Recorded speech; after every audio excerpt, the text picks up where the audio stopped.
Game of the regular season of the Dynasty Gambit. I am this season's host, Devin Deal. You can find me at Devin Deal on Twitter. Joined with me is another new host this year, Jay. We got Gator Jay right here at Fantasy J77. How you doing, sir? Good, sir. I am so stoked. It is finally game week. Oh The, man, the drag of the summer wait period is over. Let's go. I know it feels like Christmas Eve. Christmas Eve, it's like all right, we're getting ready to open the presents, finally get some actual meaningful football. See if the moves we made in the offseason are actually going to pay off. I'm really excited, man. It's one of the best days of the year for sure, and but it's a great game too, which is unusual for Thursdays. Absolutely. And it looks like we got our other host in for the regular season here, Brian, Vandygrad 92, down at the bottom there. How are you doing today? Good, guys. How about yourself? Doing good. We started a little late, and I apologize. It's probably something I was doing, so got some technical difficulties worked out, but now we're ready to talk some Dynasty footballs. We're going to be doing every single Thursday. I guess the first thing we're going to talk about here is, let's just talk about some of the players involved in tonight's game. We have a marquee matchup here. We got the Rams. We have the Bills, two Super Bowl favorites. The Rams coming off a Super Bowl. Bills are a lot of people's favorites to go to the Super Bowl this year from the AFC. So, Jay, let's start with you. Who are some players you have your eye on tonight as far as the dynasty aspect goes? Well, I don't know if y'all heard, but it just came down. One of the rookie wide receivers is now out. Khalil Shakir. Oh, I did not hear that. Yeah, just been ruled out a few minutes ago. So that was kind of interesting. Don't know the story behind it or the situation. But one of the players I'm looking out for tonight is Allen Robinson. I want to see how he's going to fit in this new offense or a new offense to him. With Matthew Stafford, I think he's going to get a lot more looks, at least this week and possibly next week with Van Jefferson being out. So that's somebody tonight that I'm really looking forward to seeing. I mean, we're going to see Matthew Stafford and Kupp. They're going to do their thing. We're going to see Diggs. We're going to see Allen do their things. So just somebody that's kind of, not off the radar, but maybe just taking a little bit of the back burner. That's the one I'm looking for. Right. Yeah, I agree with that. Growing up, not growing up, but I am a Bears fan. So, I had some love for Allen Robinson. I still think he's a very capable player. I'm excited to see what he's going to do in the Rams offense this year. I think he could be in for a really good year. So I'm really excited about that one as well. It's going to be interesting because I think a lot of people have taken some flyers on him, some second-round draft picks, stuff like that, capitalizing on a down year he had last year, trying to see the upside that he's got going on this year. So it's going to see if game one, with the Bills, Tre'Davious White's out, their top cornerback. They have a first-round pick, what they used on the cornerback in the draft. So I think their secondary is a little bit exploitable. Obviously, they have a great safety duo back there. But, it's definitely going to be interesting to see what happens here. So, Brian, how about yourself? Who are you interested in seeing? Or if you want to keep commenting on Allen Robinson, feel free. Yeah, like he was saying, Van Jefferson being out definitely opens up both Kupp for tons of targets, just like he did every game last year, and Robinson both. But the interesting thing was I was noticing on NBC Sports Edge that actually Jefferson is likely to not only miss this week but next week as well. And they said they were talking about how little depth they have behind those two receivers. They were talking along the lines of Tutu Atwell and Skoranek, I think is his name. And so you definitely like those. But one thing I found interesting in doing some of my research today is, of course, both defenses are pretty good last year. But the Bills, the area where the Bills got beat the most was actually through the running game. So I don't know what the disparity will be in regards to Henderson and Akers, but I think there's an opportunity for them to be somewhat successful on the ground. And the other thing, during the offseason, here recently, we're talking about Matthew Stafford's elbow and how they're going to manage reps and all that throughout the year. So I'm kind of curious if he's able to make all the throws he was able to make last year.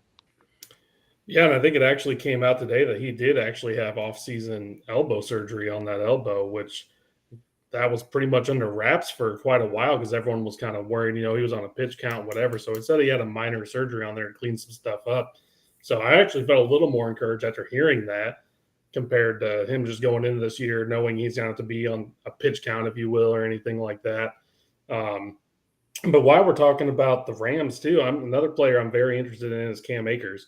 We saw how he bounced back very early from this Achilles tear. It's kind of a case study, if you will, of someone that young trying to bounce back from this type of injury. We've seen other people do it, but just not really like truly in the prime of their careers like this. So, he showed some flashes. He still looked a little slow in the playoffs, which I mean is to be expected. He was literally about 6 months off the injury, 8 months, something like that. So now that he's, has an offseason program under his belt, all this, going to be seeing if he's on a pitch count, if he's, looking better, if he's looking more explosive. So he's another guy I definitely had my eye on. Yeah, and to flip over to the other side, all the offseason, I guess since the draft, all the Twitter hype, Gabe Davis, and I can't get that name out of my head because it's been tweeted so many times. I mean, this dude does not come out and get 6 touchdowns and 1,000 yards tonight. What are we doing? No, I'm interested. I'm interested in seeing what Gabe Davis does. I think Diggs is going to draw a lot of the Ramsey. So I think we're going to be, with between Gibbs and now with Shakir being out, looking for McKenzie. Possibly, I wasn't real high on Cook coming out of Georgia, but maybe he gets some run in that on that slot. So that's just the other side of the other side of the game tonight. So yeah, I think he's gonna all these people that have bought into him all offseason, are really probably waiting on the edges of their couches tonight, trying to see if he comes out of the gates running, has another, giant game like he had with that 4 touchdown game or what. But as long as he shows some, pretty solid, I think if he has, 4 or 5 catches, looks like he's pretty involved in the offense, it's going to ease a lot of those worries that a lot of people are having as far as, I don't even know if they have worries. I think a lot of people actually, the people who bought him are all in anyway. So they're probably just looking for some confirmation there, if you will. So a kind of contrarian name that I'm looking at is Isaiah McKenzie. In a PPR league, especially those short slant routes, watch out for McKenzie. He's battled all year to get the starting position, and I think he's actually there now instead of Jameson Crowder more. So McKenzie's somebody that I would want, especially if you're doing any kind of DFS thing or just need a nice fill in for your dynasty league. McKenzie could definitely help you out. Yeah, he's as a second flex or maybe even a third flex, somewhere in that range. I wouldn't have him as my wide receiver 2 at all. Oh no, of course not.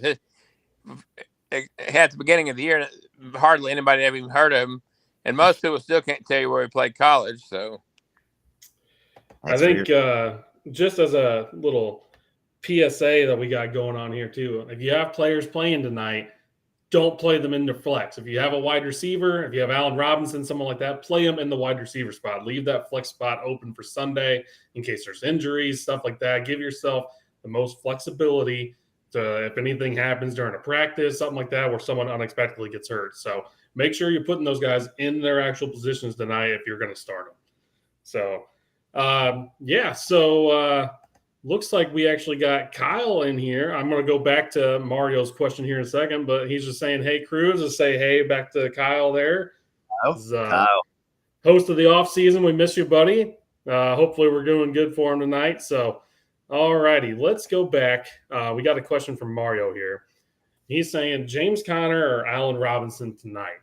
So, Brian, you want to take this one? Yeah, sure. I'm assuming without knowing, most leagues are PPR.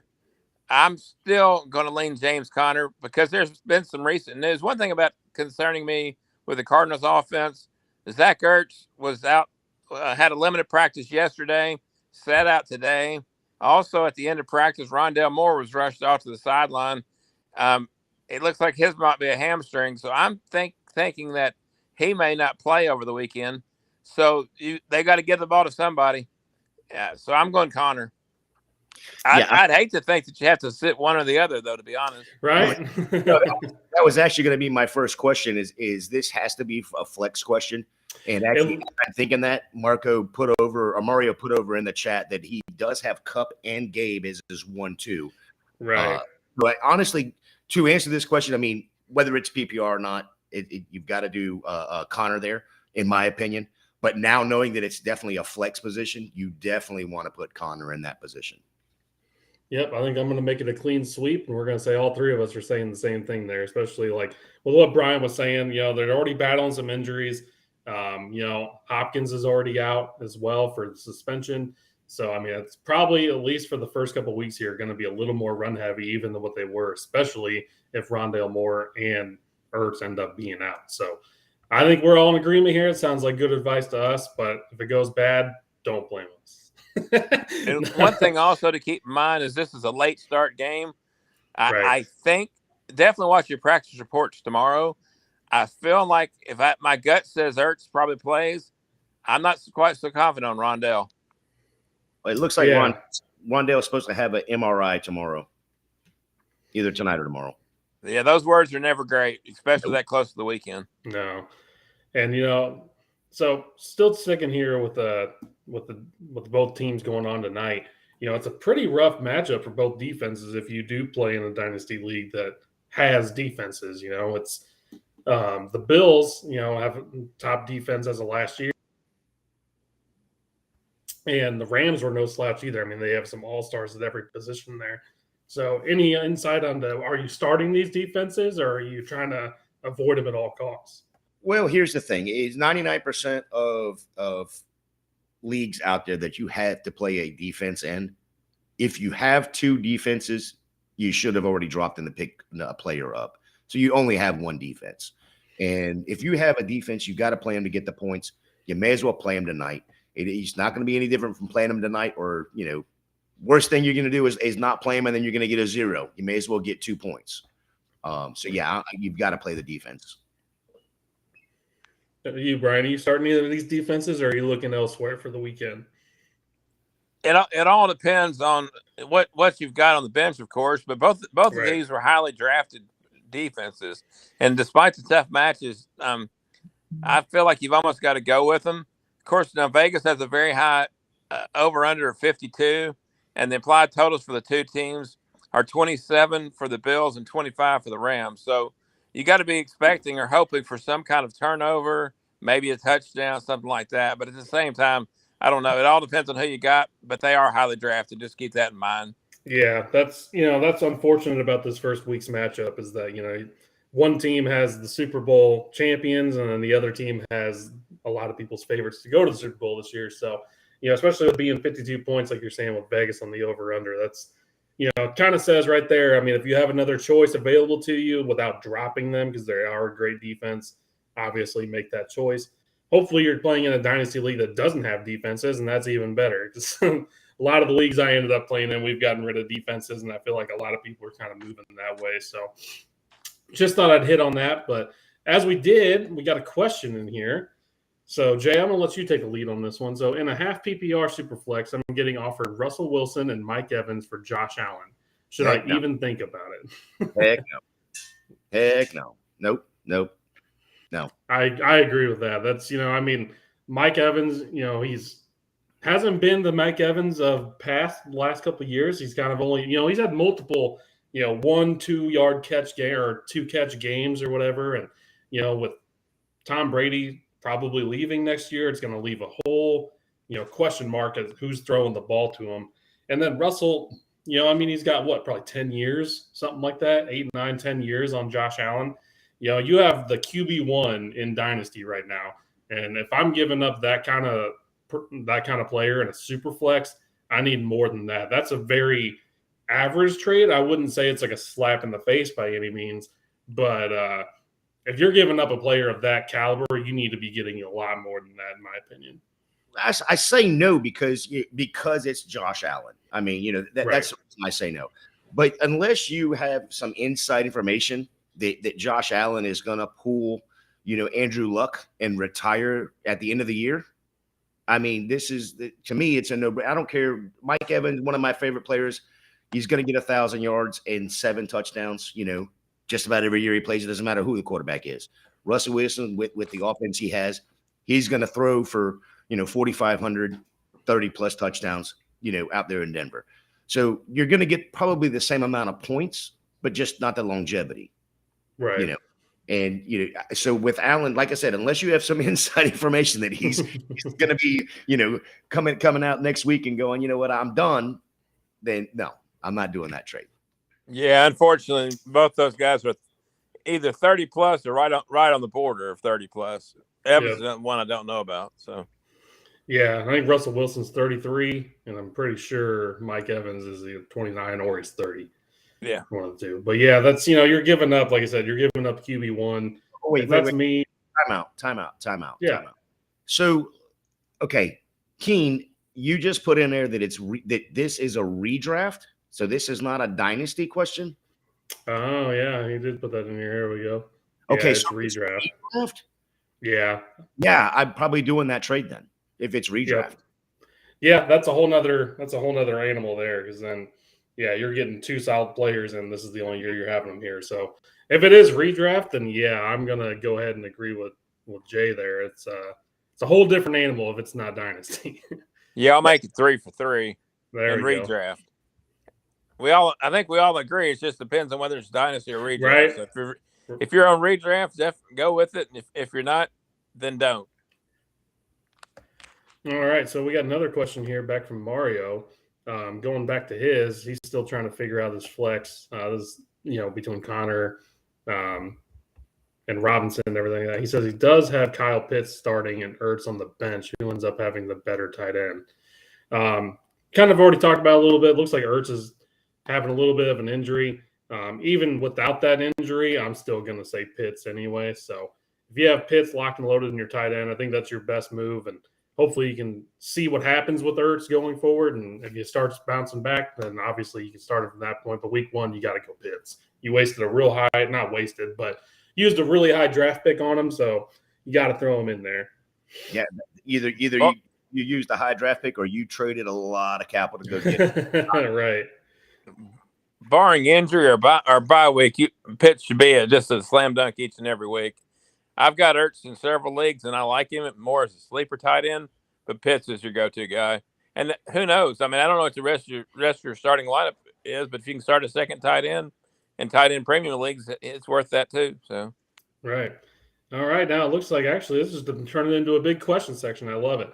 So looks like Kyle, our old co-host here, said he just made a couple of trades in the 12-team Superflex PPR 10-team leagues. I'm gonna go ahead and show the first one here. Looks like Kyle gave Brandon Ayuk and he got 2:23 seconds. Brian, what do you think about that one? I think that's good. It gives you a little bit more flexibility. Kyle's the one that got the draft picks, right? Yes, he is. Yeah. I think that's a more than fair trade, and it gives you a little more flexibility, especially with that draft class you got going on, because it's pretty deep. I don't know what your roster looks like, but there's several good quarterbacks in 23, but there's also pretty stacked at every other position. So you got depth in that draft class. So that's a good situation for you. Yeah, this is a great lead in right here because I'm pretty daggum high on Ayuk. I'm not opposed to the 2 seconds. I probably would hold Ayuk right here. And if you want to find out why, go to goingfor2.com. We just put up a top 9 or a list of 9. And I was part of that article, his very first one I wrote. So please go check that out on goingfor2.com. But so you read that article, you'll know why I'm saying Brandon Ayuk is where I'm staying on this one. Oh, there you go. Directing a little traffic back to the website. There we go. All right. So I'm going to actually agree here too. I actually like the 23 seconds here, only because I'm going to roll into his next trade. It looks like his next trade, he ended up giving 2:23 seconds and a 23 third, and he got Mike Williams. So essentially, stop. Did you call the fucking law on yourself? That's highway robbery. So it looks like he took those 2:23 seconds, paired it with a third, and got Mike Williams. So essentially, even if you go back, he basically gave up Brandon Ayuk and a third for Mike Williams here. So I approve every single one of those moves. Even if you would have stayed put, I would have liked it just for the upside and not knowing exactly what your team makeup looks like. But a lot of people, I don't know if you guys are seeing this too, but I feel like a lot of people are down on Mike Williams. He started off the season red hot. I know he's kind of always been a hit or miss player. But I mean, I think that's a slam dunk for me. Yeah, I'm with that. I mean, because now you look at it, now it's Ayuk and a third, Right. and you tiered up probably top 20 to a. I think Ayuk can be a top 15 in my opinion, Right.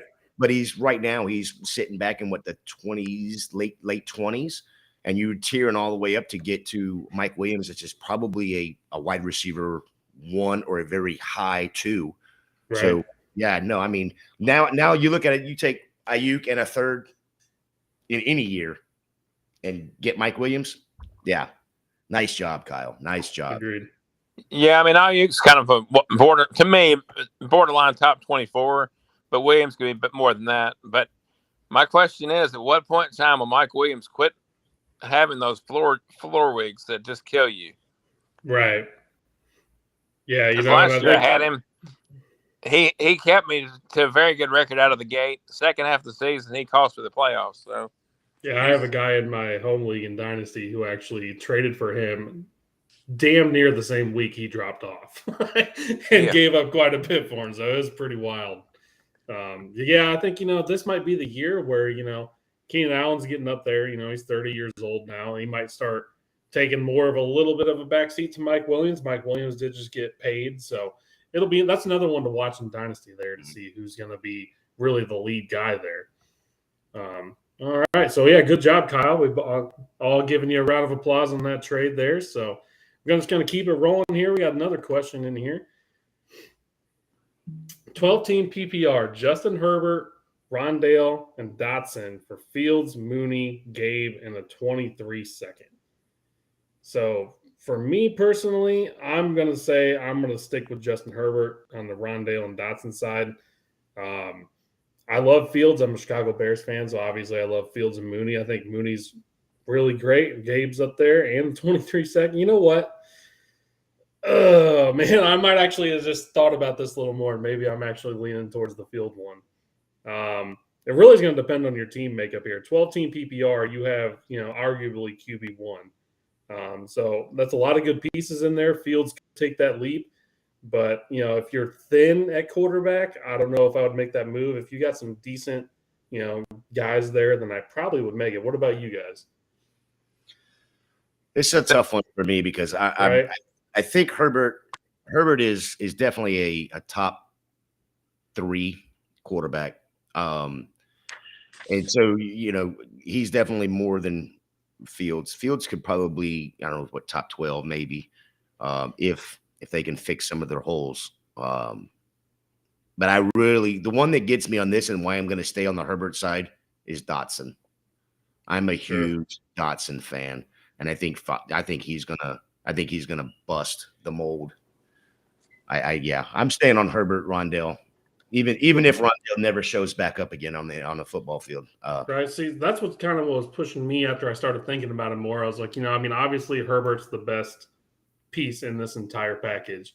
And he actually said further on in the message here that he actually has the Fields, Mooney, Gabe 23 second side. So he would be trading for Justin Herbert, which, like I said, anytime you can get a player that caliber, I don't think you can go wrong here either way, honestly. But, once I started listening off Mooney, Gabe, the 23 second, plus Fields, if Fields does take that leap, even if he becomes a top 15 quarterback, then it's a slam dunk trade on that side, I feel like. But you are assuming a lot of risk with taking that trade because you're giving away, at worst, QB3 and maybe having to get a quarterback that you're going to have to replace in next year's draft anyway, and that 23 second isn't really going to help you there. So one factor we do not know, at least I don't see it in the question, is whether this is a super flex or not. Because in reality, if it's not, Fields may not be a weekly starter for you, which could change the parameters completely. That's a good point. I just was assuming, but yeah, that's a good point there. And the other side of that too is if I was the Herbert owner and I look over and I see Fields, Mooney, Gabe in a second, yeah, he says yes, it is super flex. Yeah, it is super flex. So I look over and I see Fields, Mooney, and Gabe in a second. I'm probably just not even worried. Now, if that was a first, right, that might intrigue me a little bit more. but yeah, I don't see even in Superflex. I'm taking the Herbert side. Yeah, it's one of those trades that's real close. We got Kyle chiming in here too. That says he loves Fields and Mooney, even though he's a Packers fan, but he's sticking with the Herbert side there too. So it's honestly it's a very close trade. I don't have an issue with it if you did take it, but I mean just knowing that Herbert is the best piece. So if you're willing to give all that up, if you got the depth at wide receiver and stuff like that, getting some of Herbert's talent without having to give up a first, like Jay was saying, is a huge win for your side. So I would say pull the trigger if you're getting that, and your team makeup looks like it's worth the shot. So And yeah, the other thing about it is what the rest of your lineup, the rest of your roster looks like. exactly, Because that one side with Fields and Mooney's a lot of good pieces, but are they winners of a league? Possibly not, but Herbert is. So exactly, yeah. Especially in the super flex, like I said, anytime you can get a quarterback of that talent, top 3 quarterback, and you're not even giving up any type of first round draft capital, I think that's what you got to do on that side. All right, so it looks like we got another question in here. So, should I trade CMC and Tyreek for Jonathan Taylor and Judy? Now, what do you think, Jay? I'll let you take the lead on this one. We this one I need to know. I need to know if this is Right, if it's redraft, is this Dynasty. I mean, I'm gonna okay. We have the Dynasty Gambit. We're going with this. Has got to be a Dynasty question, right? There you go. All right. So okay, CMC is injured. Oh, we're not surprised. CMC was one with a shin. I don't see any issue with that. So he's playing. I don't know if I trust Tua Tagovailoa down there in Miami yet. I mean, JT and CMC, you're picking them either number 1 or number 2, depending. So that's that kind of a wash for me. Right. Judy and Tyreek. Here's where I'm going to go. I'm going to go with JT and Judy for the age that you're gaining with Judy in Dynasty. And now if it's redraft, I'll probably lean CMC and Tyreek. But in Dynasty, I'm going JT and Judy just because of the age of Tyreek. The question marks at quarterback, because if Tua doesn't show it this year, we all know they're going to go another route next year. And we all know that Russell Wilson is going to be in Denver for the foreseeable future. Judy's not going anywhere. He's possibly could be wide receiver 1 out there in Denver, at worst receiver 2. So that's the side I'm going, JT and Judy. How about you, Brian? it's an awful tough one, but in all honesty, I'm going to go with upside, and I'm going to go with the CMC side just because I'm the kind of guy you've got to prove it to me before I'll accept you as being the real thing. I have not seen enough from Judy so far in his years in the league to tell me he's going to be elite. He's got the opportunity, but he's had the opportunity for the last, 2? He's in his 3rd year, I think. So he's had an opportunity for a couple of years already. So but he hadn't had a quarterback, but still. I was gonna argue that side, but we are talking. You're looking at it, Tyreek with Patrick Mahomes. You're looking at Judy with Drew Lock or whoever else, Bridgewater or whoever he had out there. Right. Yep. So I'll go ahead and break the tie here, I guess, if you will. Either way, I mean, we're just trying to give you insight. We're not trying to say either way which way to go. But I would probably do Jonathan Taylor and Judy as well, just because, you're getting RB1. I know CMC, I mean, he might be RB4, RB5 on some people's list at worst. Still got some good years left in him, and when he is healthy, he's clearly the best running back in the league. He's injury prone. At least he has shown that the last couple of years. He's already dealing with a shin injury that came out of nowhere. We haven't even started playing games yet. And to me, in Dynasty, wide receiver is one of the easiest positions to replace. So it hurts, but you're also giving up Tyreek from Kansas City. We don't know how he's going to be with the Dolphins. I'm sure he's still going to be a great player, but do we think he's going to be that same guy? I personally don't. I think I have him down a couple spots in my own rankings. Still going to be, he's a wide receiver 1, wide receiver 2 at worst on any Dynasty squad. But I think if you get the younger running back who's already coming off the one season, still 22, 23 years old, whatever it may be, I think you can risk it and then find another wide receiver who can give you maybe not exactly Tyreek Hill numbers on the Dolphins, but pretty close, wide receiver 2 numbers, something like that. And Judy could be that guy. It's worth it. I mean, he could be that guy. You might be getting a really great value on him. If he's not, I think you still have some avenues to replace that and explore replacing him. Yeah, and just to add on just a hair more with the numbers that Judy could put up, or should put up with that AFC West is going to be a shootout, 8 games a year. Right. That's every game you got to think there's at least 8 games in that division every year, and every single one of those is probably going to be a shootout the way those teams are stacked right now. So that's another great point. Coming out of college, I think a lot of people forget he had some of the best route running skills of anyone. So he's never had a quarterback that can actually put the ball when he's instantly making that cut. So Wilson's going to be that guy to help him have a really great year. So I would say that for that reason, because you could be having Judy having a better year than Tyreek. I mean, right now we kind of think it's laughable a little bit just by the names, but it could happen. And it looks like Kyle, he's saying JT side for him as well, but he also traded away all of his Tyreek Hill shares once he was traded to Miami. I actually only had Tyreek Hill in, I think, one league, and it was a league I joined this year, and it was the first one that first move I made was trading him away. So, and in all fairness, I traded my Tyreek shares as well. I just don't. I mean, I've got to see it from Judy before I'll believe it. I know he's ultra talented, right? I just haven't seen enough yet, and I know he hasn't had that much opportunity with 2 crappy quarterbacks, but still. Who's to say Cortland Sutton isn't the better player of the 2? No, I think that's absolutely fair. Yeah, he's saying he's trying, but no one wanted his Tyreek shares. So yeah, I mean, he's definitely become a harder player to move. I mean, it's your other players in your league are trying to weigh the same options you are, where they see Tua as the quarterback, don't really have a secure future long term. Maybe he proves it this year, maybe he doesn't. Then they're going to a rookie. So.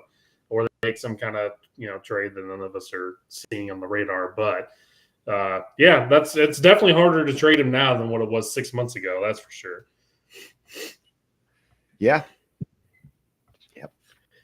So, and that's this is Kyle chiming in here. He says he thinks everyone likes Waddle a little more, which that actually factors in too. I mean, we saw Waddle what he did last year. He has a very similar skill set. He has that connection going back to college with Tua.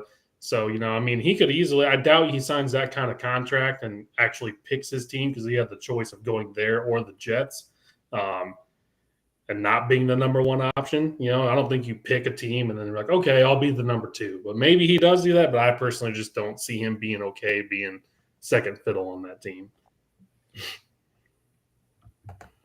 Got another comment here. Oh, go ahead. No, my camera keeps messing up on me. I don't know that he ever thought about the Jets, but I don't think that was really a serious. Probably not. We got Patrick saying here that Miami should just run slants and Tua will complete 90% of his passes. I mean, honestly, defenses, you got to pick your poison, man. Who are you going to double? Who are you going to watch? And if you just run, double slants, one of those guys is going to get open. They're both incredibly fast. So. Well, up until last week, Waddle was in a blow up boot around his leg. That is now off, and he is a full go in practice. Yeah, and he's pretty much definite to go this week, so that's good. Yeah, and and kind of sticking with some other players here and other teams, let's cover some Dynasty news just from other players. It came out that George Kittle has been battling a groin injury, and he actually looks doubtful at the moment that he's even going to suit up. They said he probably could be out there, but given that it's week 1 and given that it's against the Bears, that they might just sit him and let him heal up a little bit more before they get into the meat of their season here. So definitely something to keep an eye on there. I mean, losing that week 1 is not an ideal situation, especially with most teams. I think if you have a tight end of that caliber, probably not rostering that great of a tight end as a backup unless you have some kind of special rules or tight end premium, something like that. So definitely something to keep an eye on. I don't know if you guys have any thoughts on that situation there. Yeah. Yeah. One thing I was reading this afternoon in preparation for the show is that a couple of sources are saying that the best thing for Kittle to do would be not only to sit out week 1, but also week 2. It's obviously 10 days away or whatever, but so that one guy was quoted as saying the injury is quote unquote not good. So I don't know. I mean, I think they're better off to rest him if he needs the rest now and reap the benefits later. Yep, that's exactly where I was going. I think Brian has been reading my notes over here. The source that I read said it was serious enough that they highly recommend him to miss at least the first game and possibly 2. Yeah, so, don't know what the how bad he strained the groin, pulled the groin, whatever he did. But evidently the trainers or his people are at least not on board with him playing. So that is definitely something to keep an eye on. Definitely. And it's a shame, man. Tight end's one of my favorite positions. I love the tight end position. It's just I feel like it's a defender on offense basically.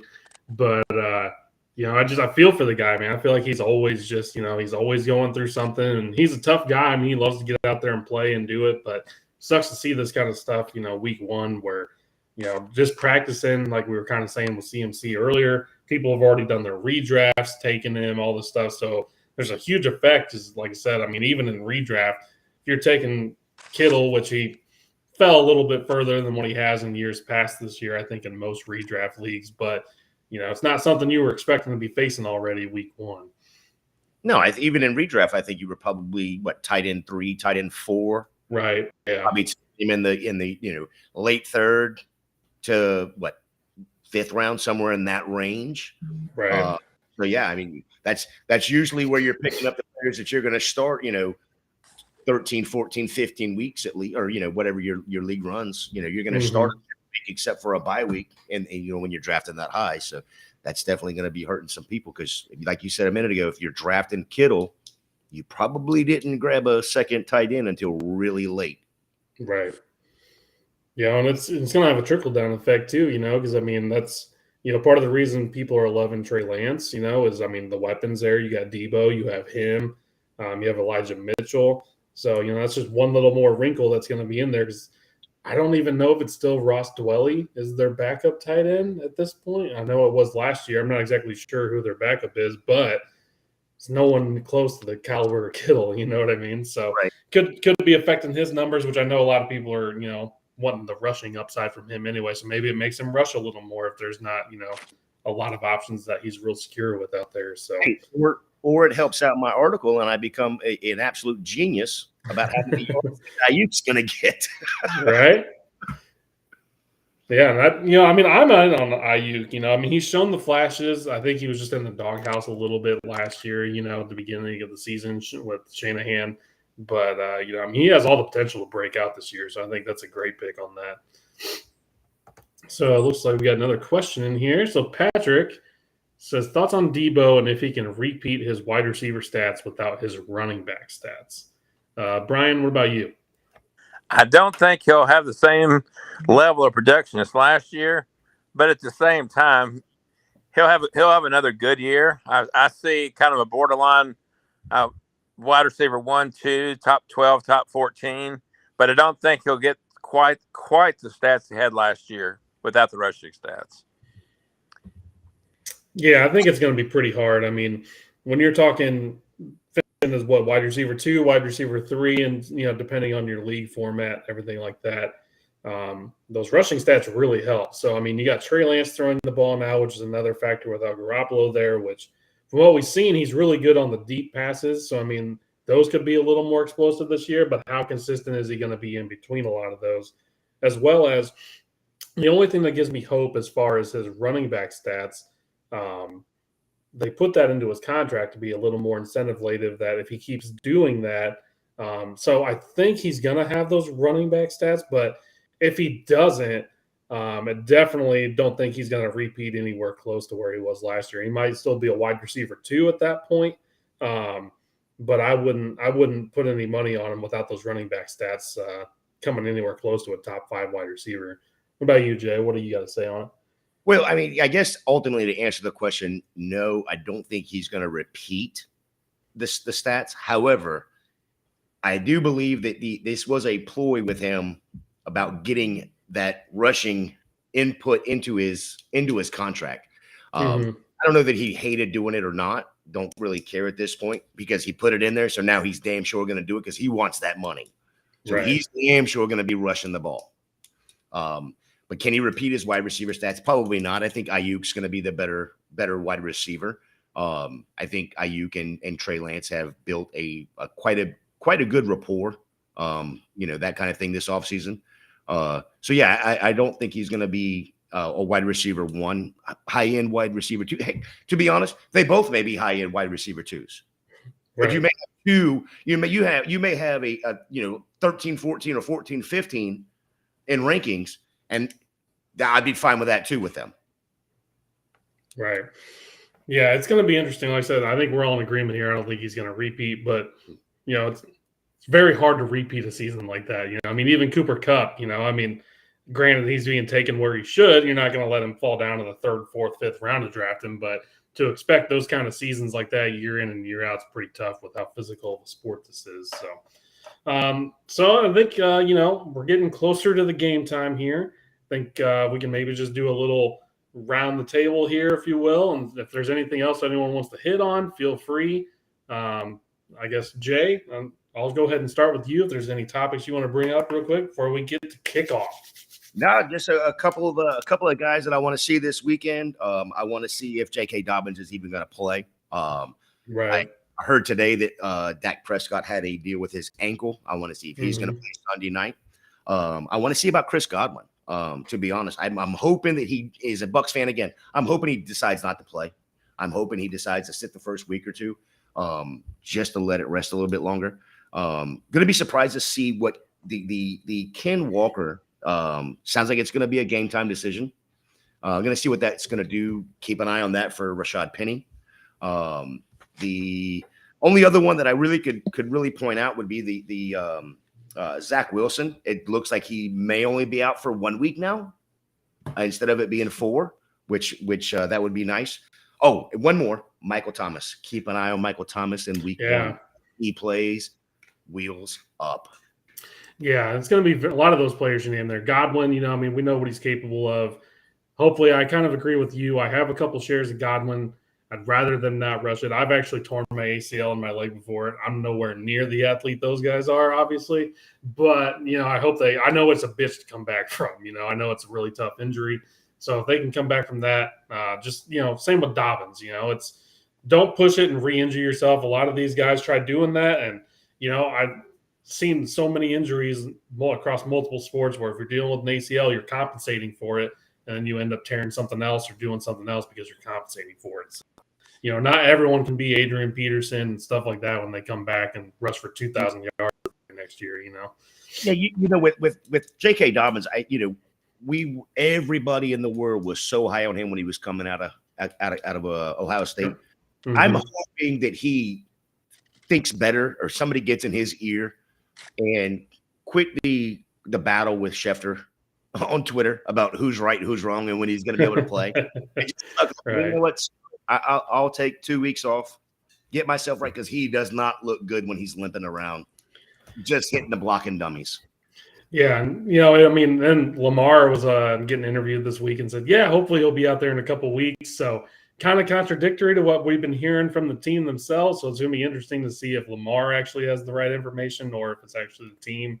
But yeah, a lot of great players out there to keep an eye on. How about you, Brian? Actually, Gator did an awesome job running that down. Right? Yeah. It felt like I was in a draft. Ping, ping, ping. The next one I was going to bring up. But I think Dobbins and Godwin will both, I think they'll sit. But a couple other names we need to keep in mind are also Alan Lazard. Lazard has missed actually both Wednesday and Thursday's practice. So keep an eye on tomorrow's practice report. That's going to be really important. To me, if he doesn't play, watch out for both Christian Watson and Romeo Doubs. I think that'll be really interesting, especially I'm kind of a DFS guy in addition to this. So I'm kind of really curious what their price tags are at. And another name, Michael Gallup. He tore the ACL back in January. He practiced both yesterday and today. I don't know that he's playing. I don't feel like you could play him anyway because he's a Sunday night guy. But for week 2, definitely something to think about. He's closer to returning than not.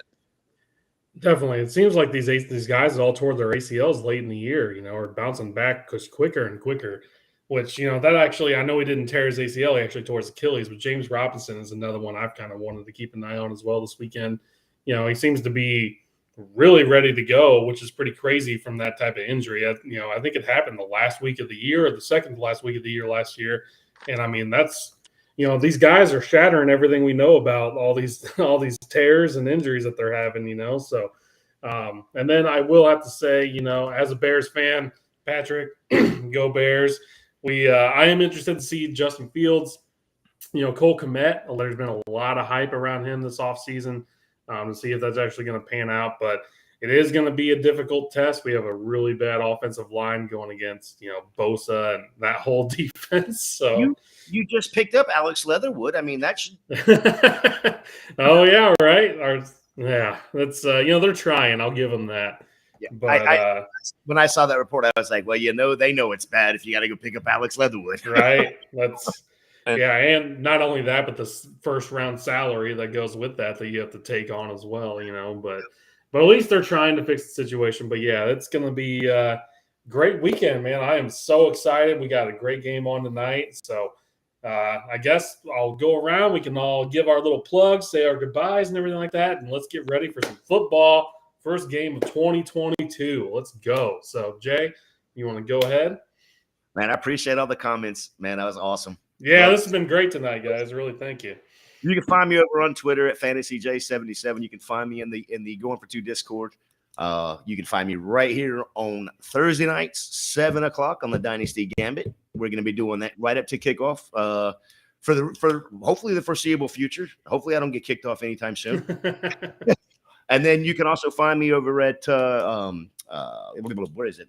Fantasy Intervention on Wednesday nights. We do a quick show over there with Chase and Shane Manila and Jacob Sanderson. So yeah, come check us out over there. All right, Brian, final thoughts. Yeah, first of all, I'm going to mention a couple of teams I'm really interested in regards to offensive production. Saints and Colts are kind of a couple I'm leaning on this week, so keep those teams in mind. As for me, I'm kind of excited. I'm working with a group for fantasy's sake. Tomorrow night, I'll be hosting a DFS show, and then on Sunday, I'll be doing the main show with them. Last year, I did a DFS segment. This year, I'll be one of the hosts. So, kind of excited about all that. So you can check out all my content at Vandegrad 92. And then next week, I'll be doing a little DFS writing for Going for Two. I want to give it a chance to see what week 1 looks like, and then go from there. I did a couple of articles last year, so it's just getting back into the old line of thinking. Right. Yeah. First week DFS all the time. You got a lot of these prices that some look really good, some look a little too short. It's hard to gauge on week 1. It's every year I feel like week 1 is the is the week that I do the worst in DFS. It's like, I'm like, oh, this guy's only $4,500. Why is he that much? And then there's a reason why. So apparently they know a little bit more than I do on that front. Well, yeah, I was talking to a couple guys last night, and I'm not a huge DFS guy, although that's something I want to try to get into. Mm-hmm. So, Brian, where can we find that show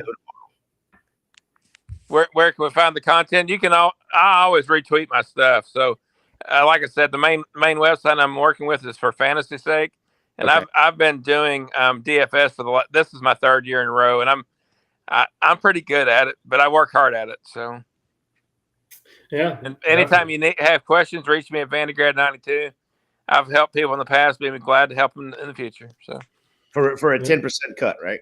Oh no, I don't need anything except just the fun of helping somebody else. So. I hear that. Vandegrad, he's going to be retweeting everything that he's got coming up the next week or so. Check out Fantasy J77. And then check me out at Devin Deal. It's going to be a lot of Bears stuff. I'm going to be shit posting a lot because it's not going to be a great season. So if you want to see a grown man meltdown in real time, follow me at Devin Deal on Twitter. But it's going to be fun. We'll be back here every single week. We'll be back here at 7 o'clock next week for the next game. So let's all enjoy this game. Glad we finally made it through the off season, and we're off. So thanks for joining the Dynasty Gambit, and we'll see you next week.